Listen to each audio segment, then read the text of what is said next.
नमस्कार साथियों, उम्मीद करता हूं कि आप लोग बहुत अच्छे होंगे।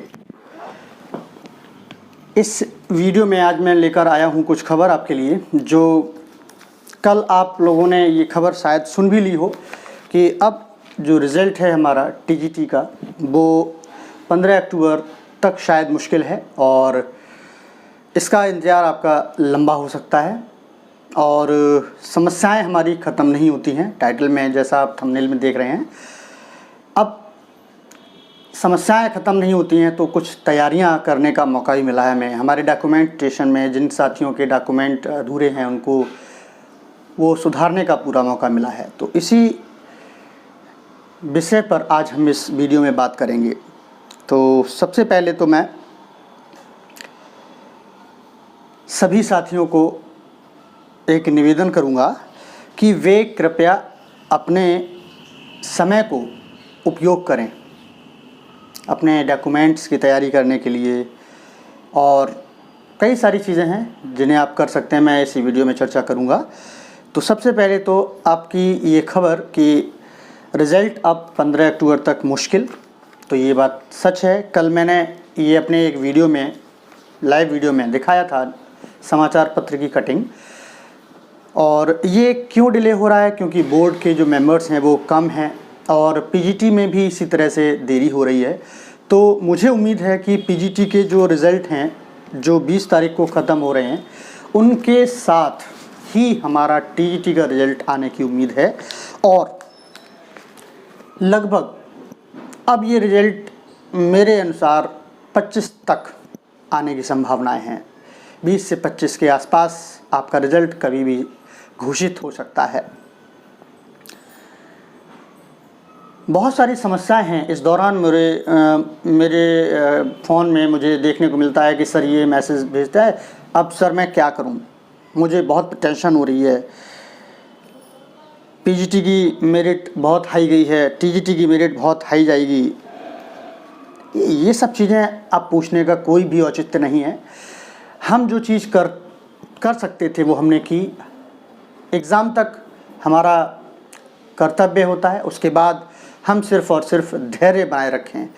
धैर्य के साथ ही हम अगर इंतज़ार करेंगे तो विचलित नहीं होंगे, परेशान नहीं होंगे। मेरिट में नाम आ रहा है, नहीं आ रहा है, ये सब चीज़ें अब रिज़ल्ट के बाद ही हमारे सामने क्लियर होंगी, तो इसके लिए आप परेशान न हों। अब बात करते हैं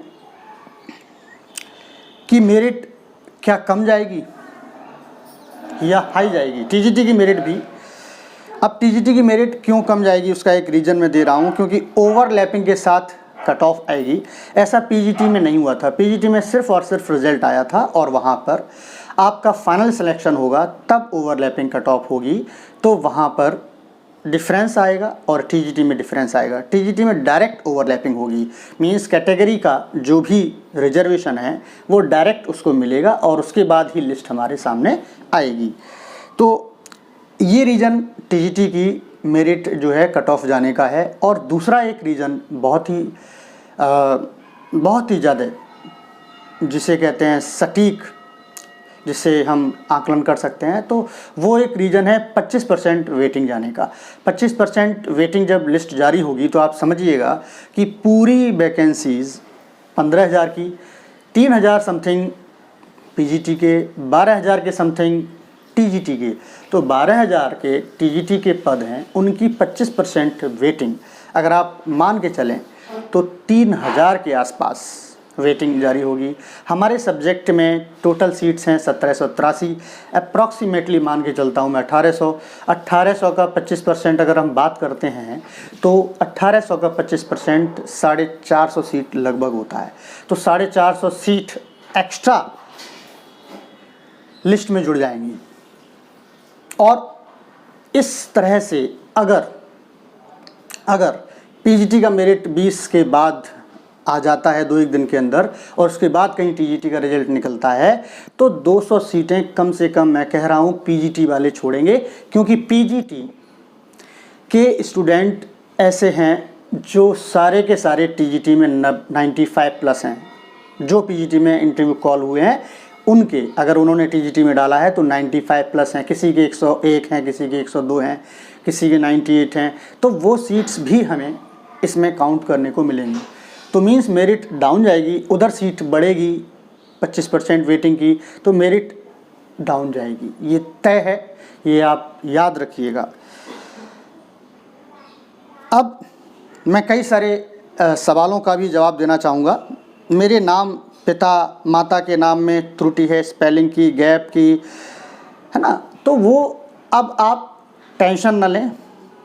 एक एफिडेविट में ये सारी की सारी समस्याएं एक एक लाइन करके मेंशन करें और वहाँ एक लाइन जोड़ दीजिएगा कि ये फला नाम मेरा ही है। जैसे कि मेरा नाम है ना प्रशांत किशोर है, प्रशांत किशोर में प्रशांत अलग लिख गया है एक जगह और एक जगह एक साथ लिख गया है, तो आप उसको ये चीज़ मेंशन कर सकते हैं कि ये मेरा ही नाम है।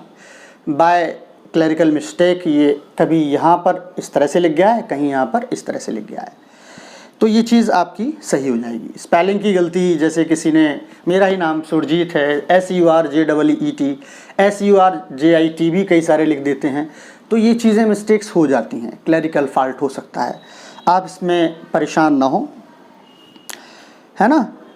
कई सारे सवाल अभी भी आ रहे हैं कि सर करेक्टर कितने बनने हैं, कहाँ से बनने हैं, और मेडिकल में कहाँ से बनवा लूँ, क्या CMO का ही बनवाना पड़ेगा। देखिए करेक्टर 2 बनने हैं, मैंने आपको लिस्ट बता रखी है, कई बार मैंने ये बता रखा है कि आप लास्ट इंस्टीट्यूट से बनवा सकते हैं, इंटर कॉलेज जो गवर्नमेंट इंटर कॉलेज है उसका प्रिंसिपल से आप बनवा सकते हैं, नगर निगम से, तहसील से, MP MLA के लेटर पैड पे अपना ये बनवा सकते हैं, या 2 गजटेड ऑफिसर कोई भी हों उनसे बनवा सकते हैं, वो आपके संबंध के नहीं होने चाहिए।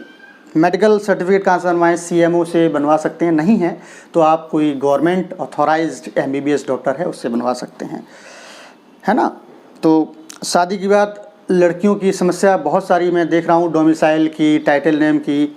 तो देखिएगा डोमिसाइल जो होता है वो आपका अगर 6 महीने पुराना है, शादी नहीं हुई थी, तो आप वो लगा सकते हैं, एफिडेविट में ये मेंशन कर सकते हैं बाद में, है ना। शादी से पहले आप इसको शो ही ना करें, इसको शो ही ना करें। टाइटल नेम भी चेंज हो जाता है, तो टाइटल नेम भी आप भाई पिता के नाम के साथ जब तक रहेंगे आप पिता का टाइटल रहता है। शादी के बाद तो भाई हर किसी का टाइटल चेंज थोड़ा सा हो जाता है, कुछ टाइटल पिता का लिखते भी हैं, कुछ टाइटल नहीं भी लिखते हैं, बाद में हस्बैंड का टाइटल तो लिखना ज़रूरी होता है, तो ये चीज़ भी आप एफिडेविट में मेंशन कर सकते हैं।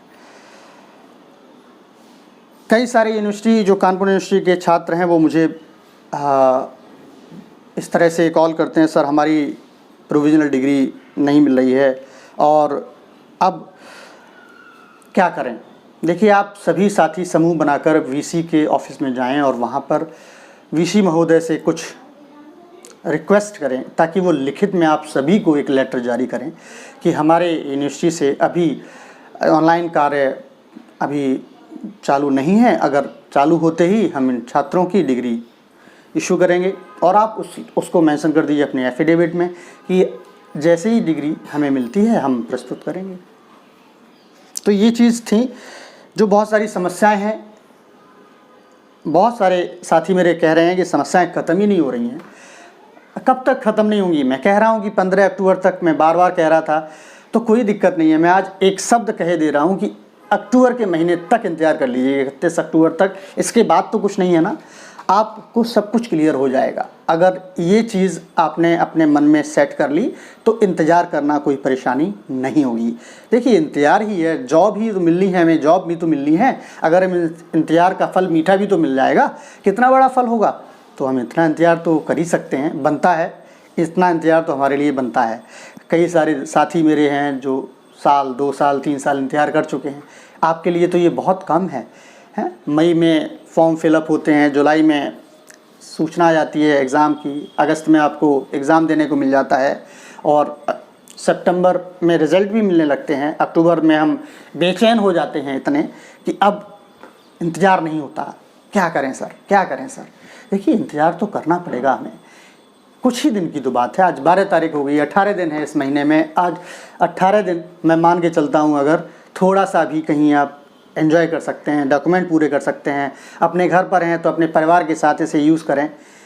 अगर कहीं अकेले हैं तो घूमने चले जाएं, कहीं बाहर निकल जाएं, इधर उधर निकलें, फ्रेंड सर्कल में खूब सारा टाइम वेस्ट करें, लेकिन डॉक्यूमेंट पूरे करने के बाद।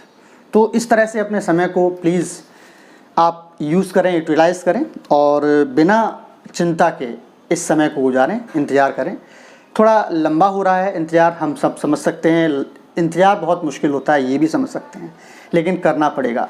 बहुत बड़ा पड़ाव है हमारी ज़िंदगी का, ये पड़ाव ऐसा है कि हमें बहुत अच्छा फ्रूट दे के जाएगा, जीवन पर्यंत याद रखने वाला। तो बस इसी के लिए मैं आपको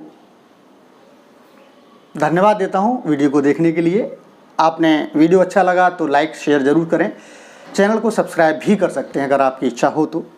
और मुझे कॉल करने वालों के लिए मैं सिर्फ एक ही रिक्वेस्ट करूंगा कि प्लीज़ थोड़ा सा समय का ध्यान रखा करें। आपको मैंने टाइम दे रखा है 12 से 3, तो प्लीज़ 12 से 3 में आप कॉल करें, कोशिश करें। अगर मैसेज करना है तो आप किसी समय कर सकते हैं, कमेंट किसी समय कर सकते हैं, आपको रिप्लाई मैं दूंगा, ये मेरी आदत है। और कोई भी साथी मेरा किसी परेशानी में है तो मैं कोशिश करता हूँ कि उसकी वो परेशानी दूर हो सके। इसी मैसेज के साथ मैं इस वीडियो को एंड करता हूँ। धन्यवाद, मिलते हैं किसी नेक्स्ट वीडियो में, तब तक के लिए अपना ख्याल रखें।